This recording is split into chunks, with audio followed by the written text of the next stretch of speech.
Ja, vi afhælder 3 nye lamper og løfter af godkendt. Næste løfter på podiet er Mikkel Sørensen, han har delt 270 kilo. Jeg får videre, hvis han får det her løft, så er det en ny total rekord for herrenes 83 kilo klasse. Det er simpelthen den samlede total for alle 3 godkendte løft. Emil Ottesen og Mathias Stock holder sig klar. Og Mikkel, så er det live. Værsgo ud!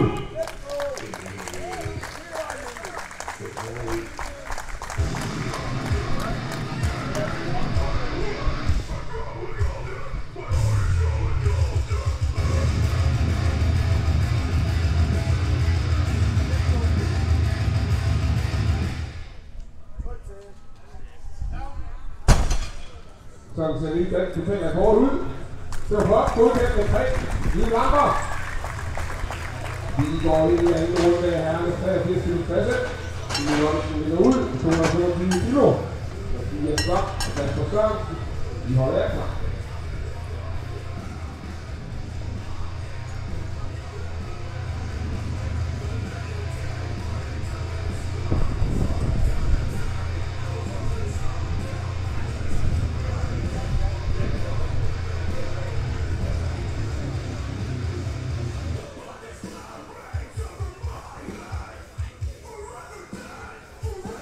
Første gang klar til anden runde.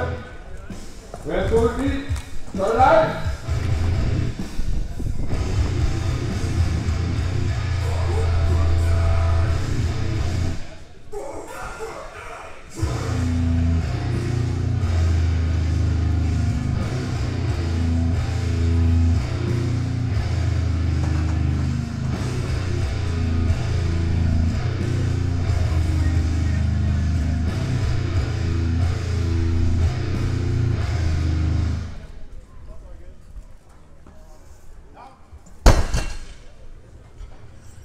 Løftet er godkendt med alle 3 dommerstemmer.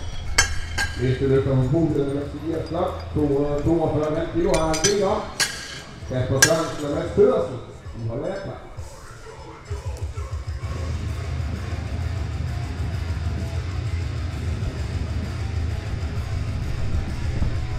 Tak med damen her, værsgo!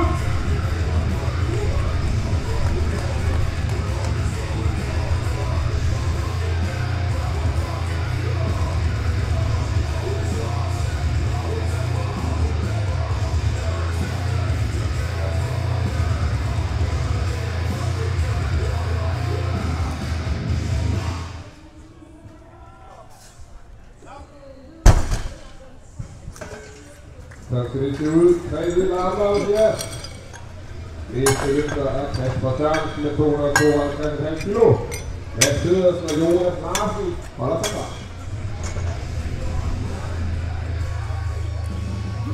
Og Kasper, stanker!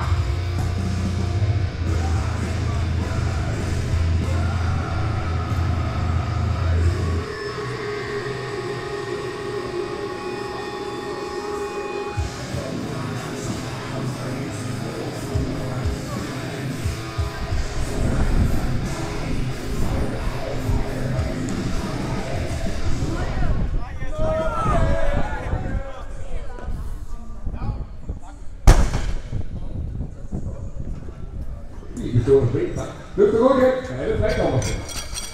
Vi øger vægt 260 kilo til Mads Pedersen.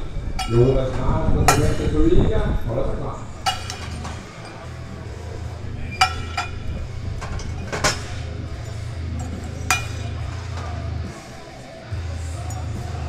Der er 260 kilo på stangen. Mads er klar, stangen er klar, og værsgo ud!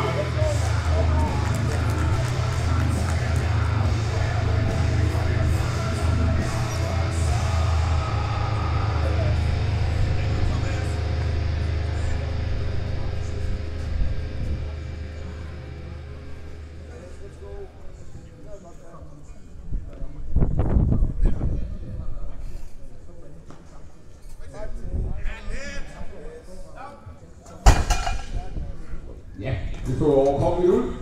3 hvide lamper og løfter det godkendt. Vi øger med fuglet 262,5 kilo. Jonas Larsen, Sebastian Soliga og Mikkel Sørensen holder sig klar. Og så er det her, Jonas. Værsgo!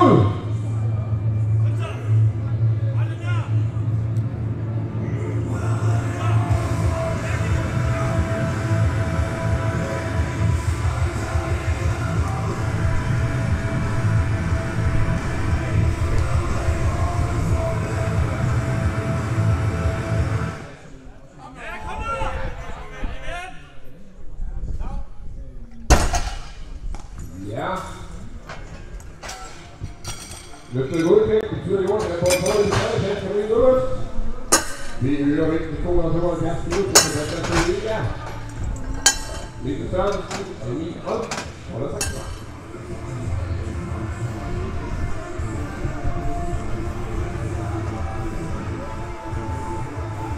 Og der er gang til Sebastian. Værsgo!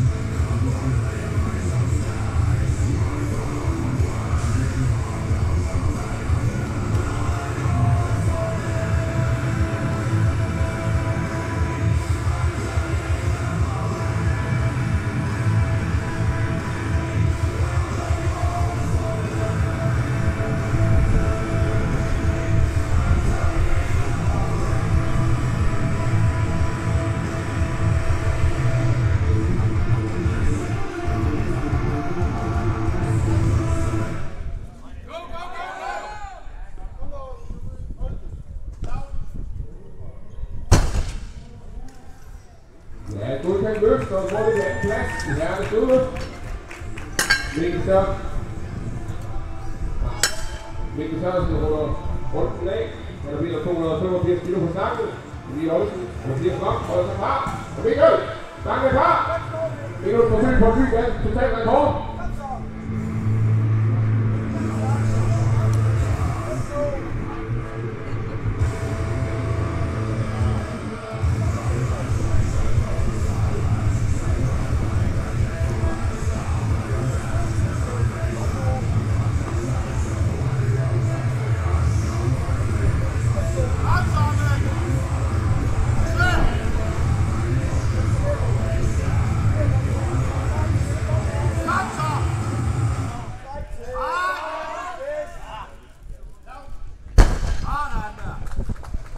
Sådan løftet godkendt, 3-0. Vi går ind i tredje og sidste runde af herrenes 83 kilo klasse. Det er nu det hele, der skal afgøres. Det er nu vi trækker på både medaljer nødløft og medaljer på talen. Vi ligger ud med Emil Olsen, 230 kilo. Mathias Blom og Kasper Sørensen holder sig klar.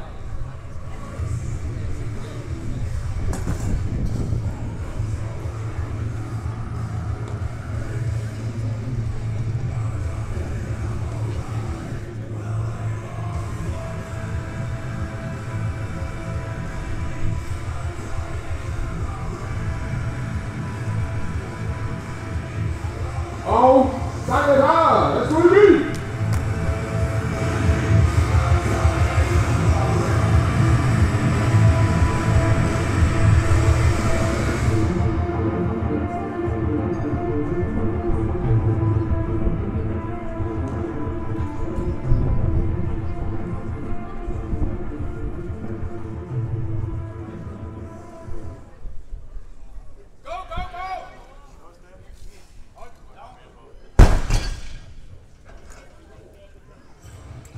Løftet er underkendt, 2-1, svært. Vi spiller 250 kilo på starten til Mathias Blom, Kasper Sørensen og Mads Pedersen, holder sig klar. Det er så den tredje runde, der bliver starten rengjort med den her løfter for at gøre det optimalt for alle.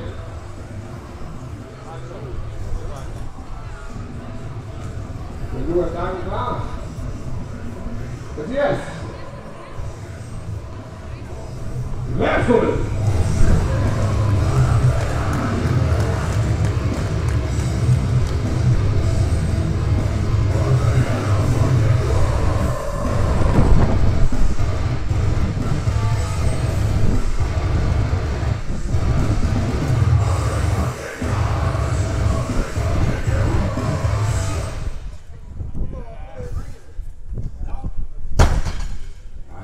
Godt tredje løft.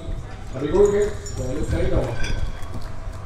Vi øger væk til 250 kilo til Kasper Sørensen, Mads Pedersen og Jonas Larsen holder sig klar.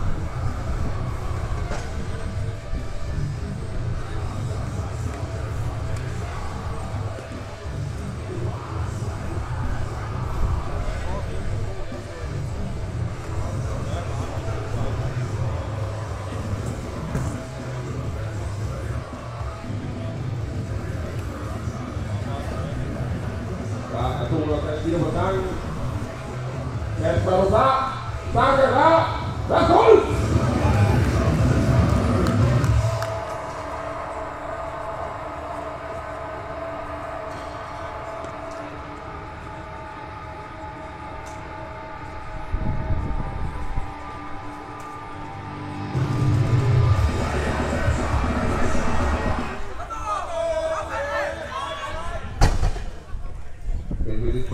Sådan kan det gå. Godt forsøgt. Mads sidder som næste løfter på 2 ud. Han har bedt om 270 kilo. Jonas Larsen og Sebastian Tuiga. Nå ja.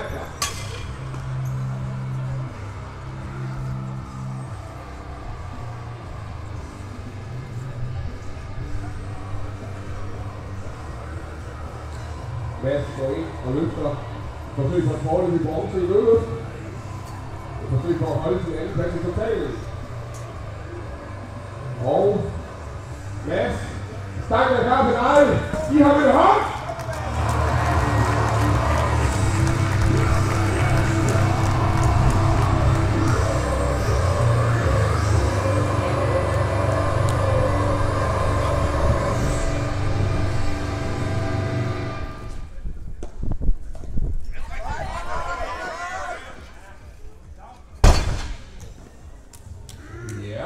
Hvad siger dommerne? Kommer du til en svær underkendt plads? Den var ved at løbe hånden på dig. Ikke du fik en afslag. Så kan det blive svært. Gå! Jonas Larsen, du er næste. Du fik om 272,5 kilo på stangen. Sebastian Tuiga og Rikke Saks. De holder jer klar.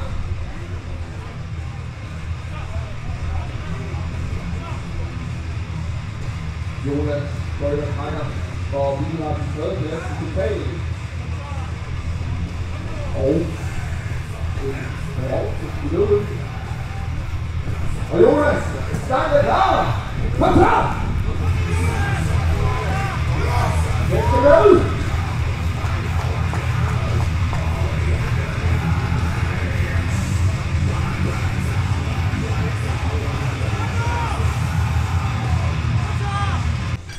Sølvmedalje i løbet.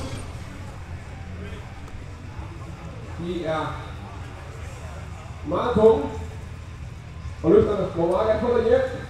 Publikum med knap, I må råbe og skrive til top til løften, jeg skal nok overløbe jer. Sebastian, du kommer på løbet, klar. Den skal have fuld gas nu. Og værsgo!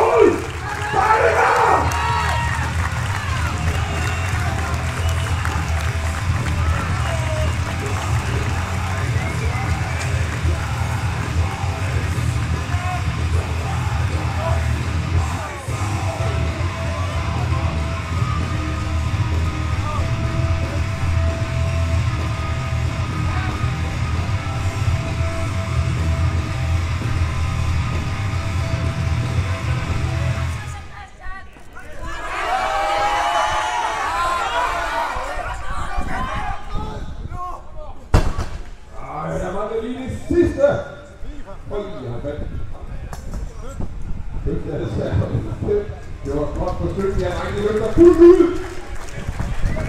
Det næste, vi skal se, er Mikkel Sørensen. Han runder herrene sværpæske du plads af. Han gør det fint. Ny dansk total rekord. 292,5 kilo. Jeg ved ikke, hvor mange jeg har prøvet det før, men det er rigtig tungt. Men den skal have gas nu. Den skal have fuld gas nu. Han skal have hjem. Alle han skal på.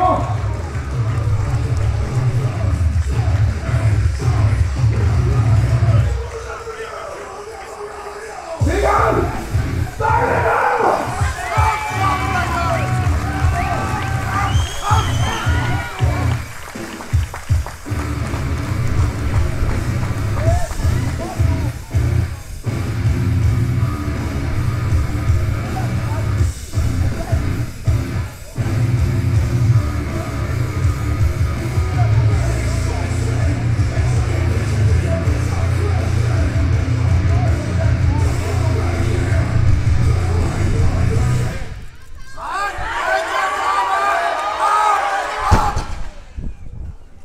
Det var desværre for tungt i dag, Mikkel.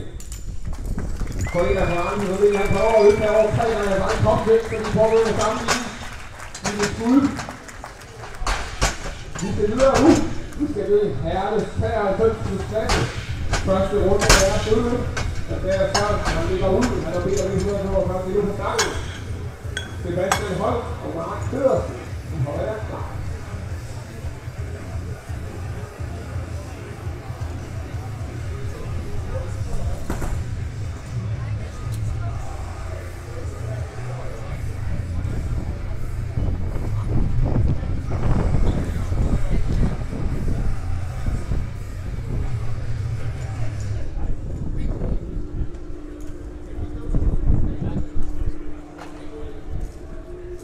Vi skal ud i punktet her, så at alle grupperne fra start får de samme vilkår. Drengene her, de har noget der vasker i på bælgepuder på deres ben for at mindske friktionen mod låret, når de trækker. Man skal skyde, hvor man kan.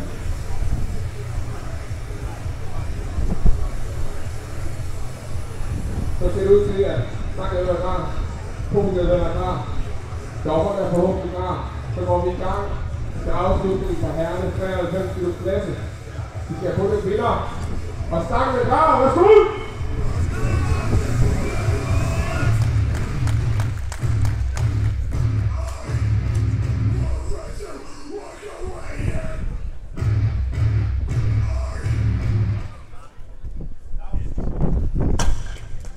Det må lige overkomme det der.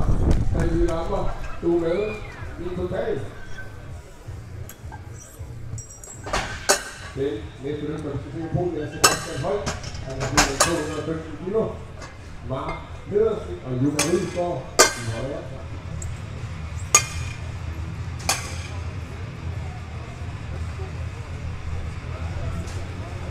Tak for det, Sebastian. Værsgo!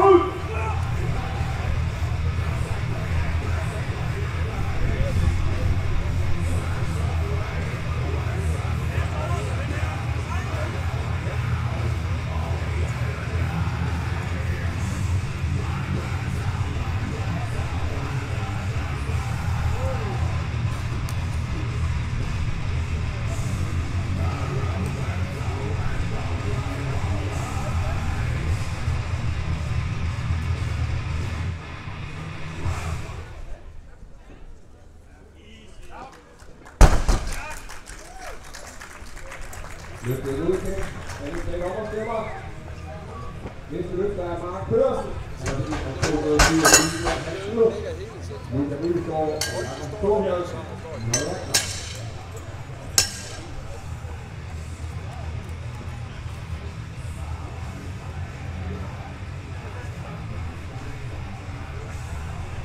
Og Mark, stangen er klar. Værsgo!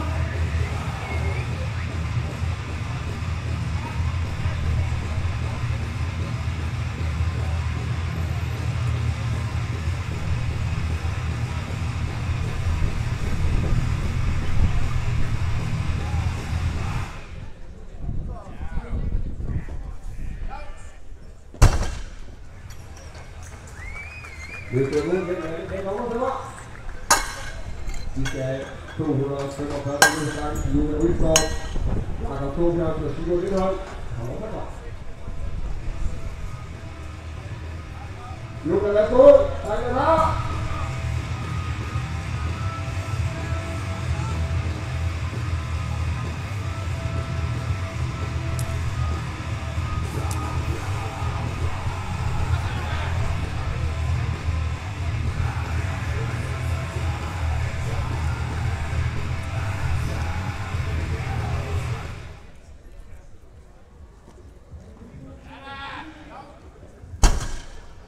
Sådan skal vi gøre. Og løftet er godkendt med alle 3 dommer. Vi sætter 250 kilo på stangen til Jakob Torbjørnsen, Sigurd Lindholm og Emil Mulstang, når det er klar. Og stangen er klar, Jakob. Værsgo!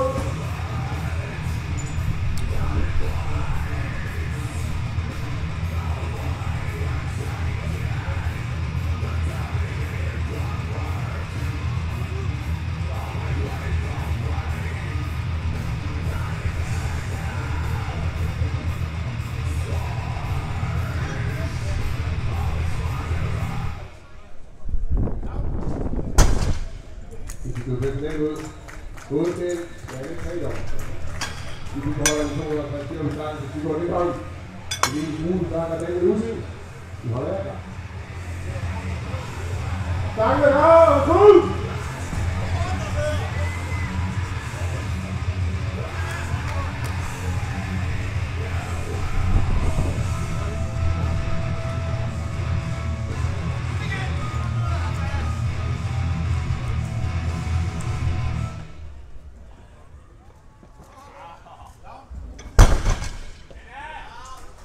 Så ned. Og godkendt. Det er lidt tættere. Vi øger til 270 kilo. Det er lige cool sammen. Det er en udsigt af Andreas Sørensen. Sådan. Stangen er ny!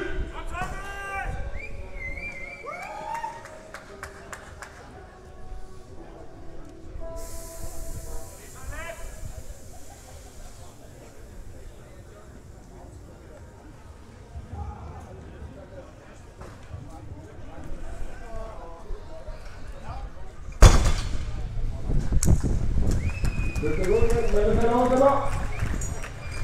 Vi øger til 280 kilo til stangen tilbage i lutning. Andreas Sørensen og Sebastian Holt.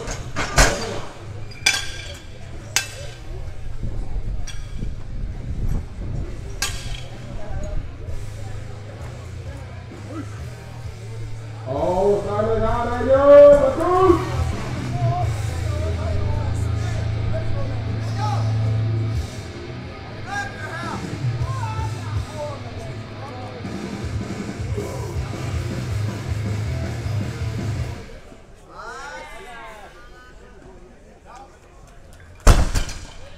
Benny, han får 280 kilo til at se lidt ud. Så må vi sætte over 11 minutter. Det er de. 3 nye lamper. Og der er en afslutning på første runde. Vi går i anden runde. Og her er det 53 kilo klasse. Andreas Sørensen holder over det ud. Han er 170 kilo på tanken. Sebastian Holt og Mark Pedersen. De kan godt begynde at være der.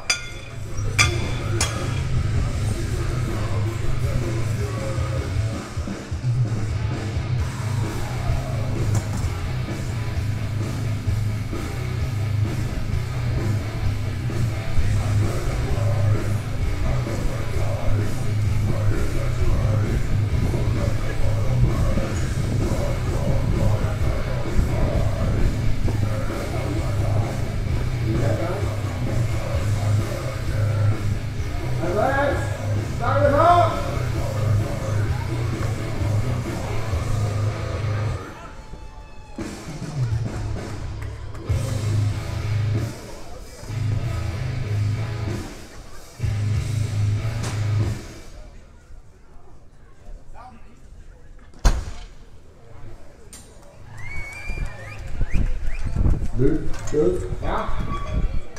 Godkendt. Det er det klæder. Jeg beder om 225 kilo sammen til Sebastian Holt. Mark Pedersen og Lukas Rydsgaard. Holder der.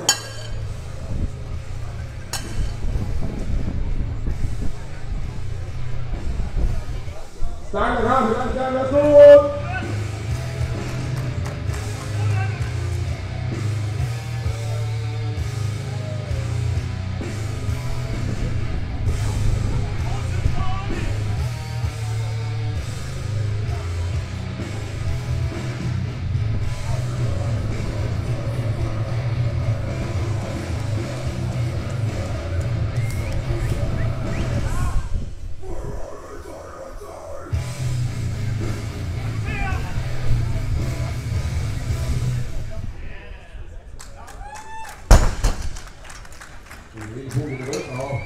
Det er dejligt. Løft med godkendt. Svage på en overfører. Det er det løfter på punktet af Mark Pedersen. Og der bliver 242,5 kilo. Lukas Rydsgaard. Lukas Indhold. Og ja. Og Mark. Stangen er klar med dig. Værsgo.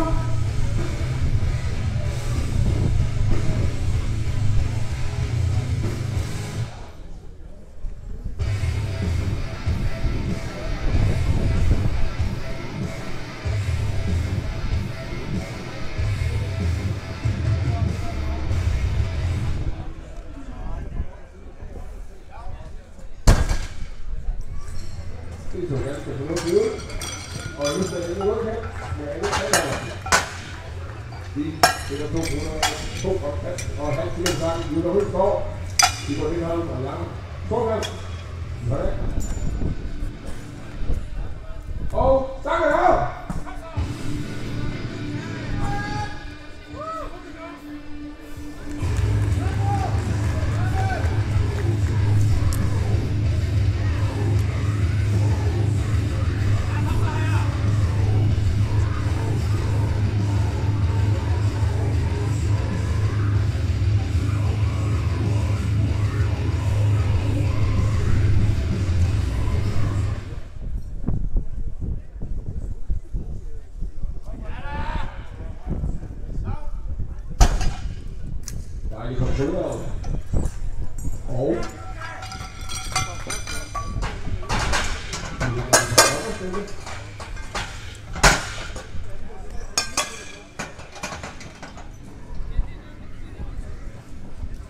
Og løftet er gået til. Vi har lige 3 år. Vi har allerede sat 2 fra Skilderfang til Sigurd Lindholm. Jakob Storhøjsen og Emil Kutter kommer til klar. Og Sigurd! Tak er klar!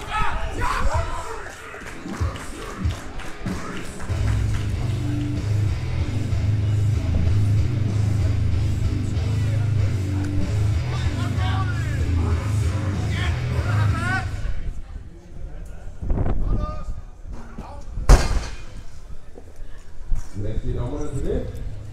Dommerne til underkendt, der er lidt nedgang i toppen. Det er vigtigt, at Sigurd går så start ud, og han holder det til dommerne giver downslag. Det er nødt til ikke at godkende. Vi hører og vigtigt. Det er 270 kilo. Det er Jakob Storhøjsen. Det er min bus, der er bag udsigt. De holder jer klar. Og Jakob, tak er klar til dig. Lad os gå ud!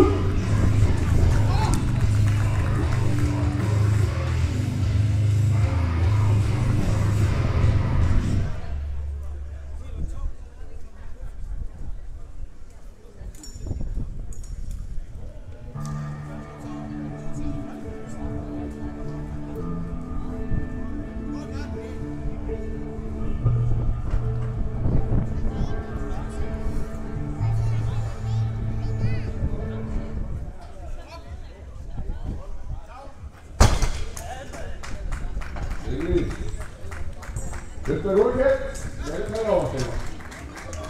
Vi skal have 280 kilo i en gang. Vi skal have 3 gange hoftvægt. Den Jussi og den Søren. De holder jer klar.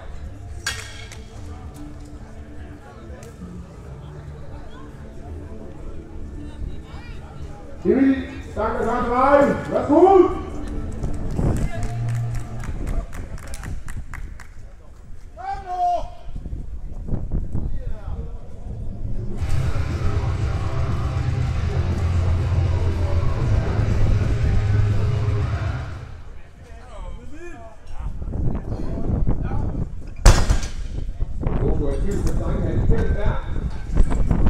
Løftet er godkendt.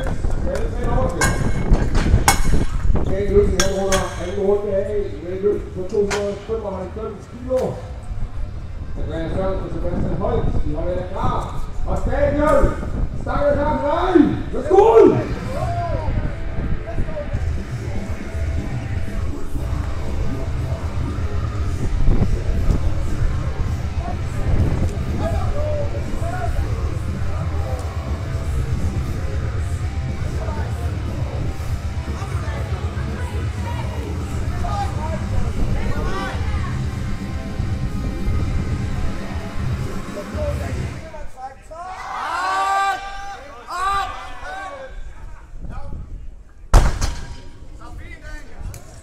Så det er bare at se ud.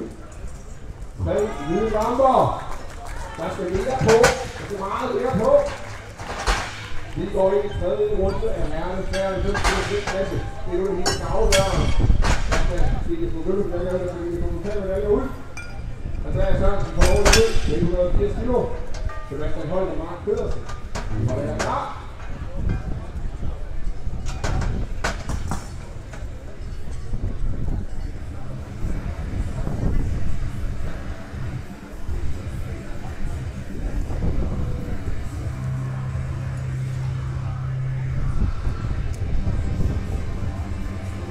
Andreas.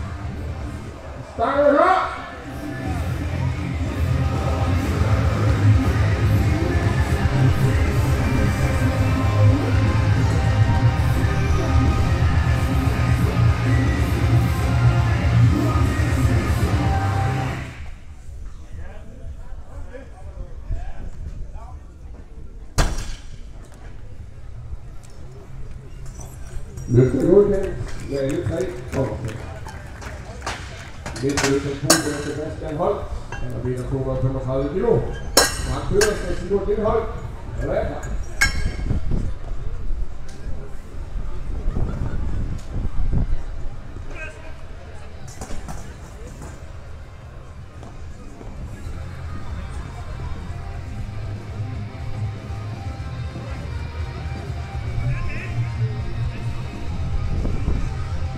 Sebastian, fange det her!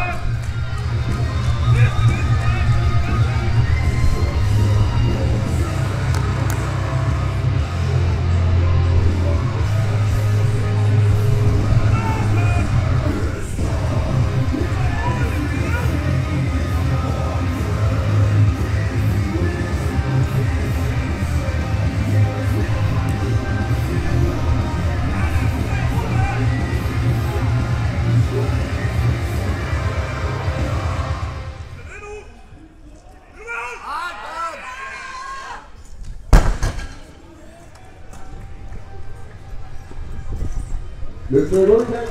Alle 3 dommerstøtter. Næste løfter er på til Mark Pedersen. Han fik 255 kilo. Sigurd Lindholt og Line Rydsgaard. Nå, det er klar.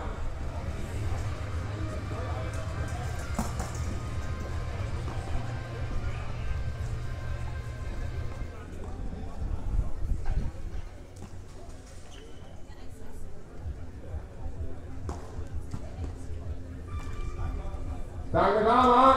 Værsgo ud!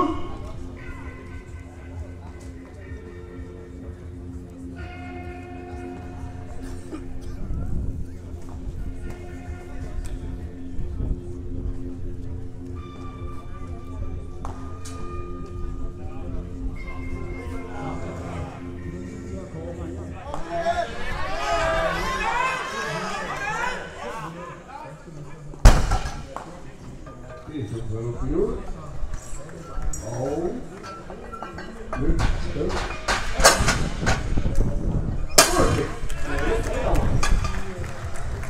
De store 265 kilo kan der fange til Sigurd Lindholt. Line Rydsgaard, Jakob Thorkjærsen. Gør er klar. Nu kan han komme ud for der langt til, at du skal holde til toppen. Du holder til kontrol.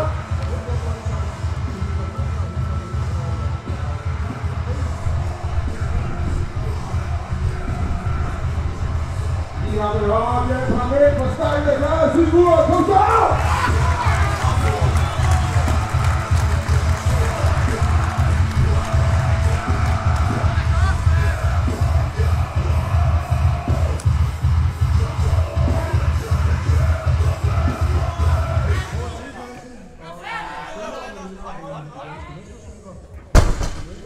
Det så mere sikkert ud.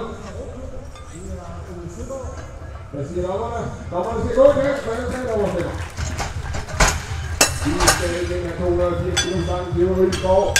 Jakob Thorkjærsen for din bullstang. Holder sig klar. Nu kan forsøge at øge. Han forsøger at støtte løbet. Og vi har den anden plads i totalen. Det er en vigtig løb for ham det her. Han skal have hjælp.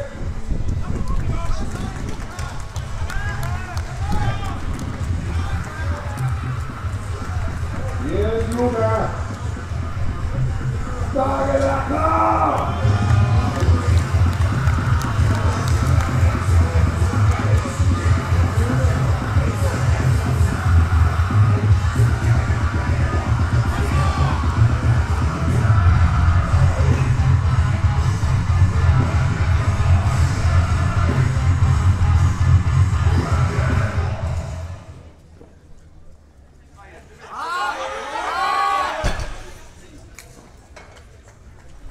Det er desværre for tungt, det er godt for stødt, men kun en falder der frem. Vi øger til 280 kilo til Jakob Thorkjærsen. Vi holder 280 kilo til Jakob Thorkjærsen. Vi er bullstang af Daniel Ussel. Vi holder hjertet. Jakob han går ind og laver et forsøg på at støtte til sin løbet. Publikum han skal have et kæmpe store håndjærger. Han skal have noget hjælp.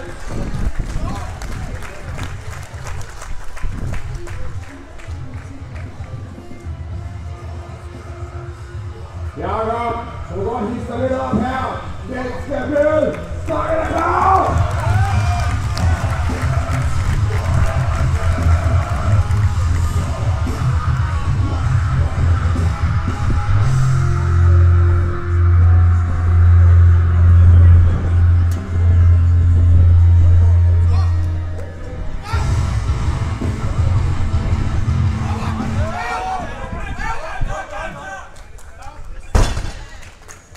Det er spændende. Hvad siger de? Hvad siger de?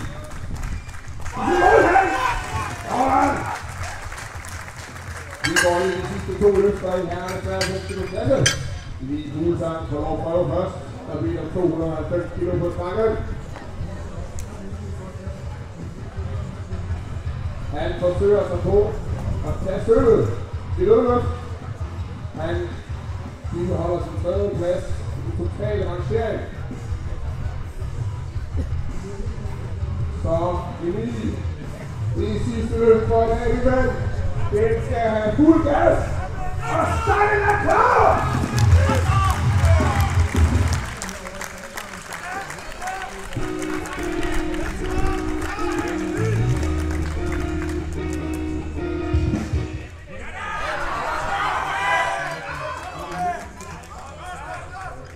Sådan skal det bare gøre! God held! Svane 3 over 5. Størsten på førstgangen er lige lidt over 300 kilo på stangen. Det er lige lidt rigtig mange løfter det her. Tænk, han har lavet hul i sin kategori. Han går ud og smadrer. Hullet er i løbet her. Han skal have mega meget hjælp, og det kan man bare på. Vi giver fuld gas. Gas er gået, og får det til at se nemt ud.